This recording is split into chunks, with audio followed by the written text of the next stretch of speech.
आजको यो मेरो तेस्रो कविताको शीर्षक छ टुहुरी म। प्रतिक्रिया दिनुहोस् है कस्तो हुन्छ। टुहुरी भई जीवन काट्न कसैको रहर हुँदैन। टुहुरी भई जीवन काट्न कसैको रहर हुँदैन। भगवान रूपी आमा बाउलाई छोड्ने कसैको सोच हुँदैन। भगवान रूपी आमा बाउलाई छोड्ने कसैको सोच हुँदैन। कहीं न कहीं खोट निकाली टाढा बन्छन् आफ्नो आफन्तहरू। कहीं न कहीं खोट निकाली टाढा बन्छन् आफ्नो आफन्तहरू। आमा बाबा नभएपछि आफन्त पनि नभएकै बेस बरु। आमा बाबा नभएपछि आफ्नो आफन्तहरू नभएकै बेस बरु।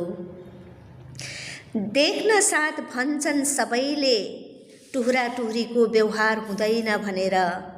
देख्न साथ भन्छन् सबैले टुहुरा टुहुरीको व्यवहार हुँदैन भनेर। टुहुरा टुहुरी नहुने को छ संसारमा। संसारको रीत हो कसले बुझ्थ्यो र।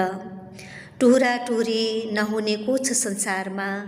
संसारको रीत हो भनेर कसले बुझ्थ्यो र। बालापनमा आमा बालाई गुमाउने कसको रहर हुन्छ र।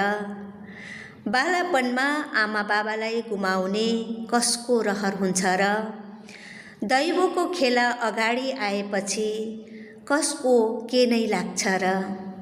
दैवको खेल अगाडि आइसकेपछि कसको के नै लाग्छ र। दैव कसको के नै लाग्छ र। मेरो कविता कस्तो लाग्यो प्रतिक्रिया दिनुहोस् है, कमेन्टमा लेखिदिनुहोस् ल। सिक्दै गरेको सिक्दैछु है, तपाईले स्वीकार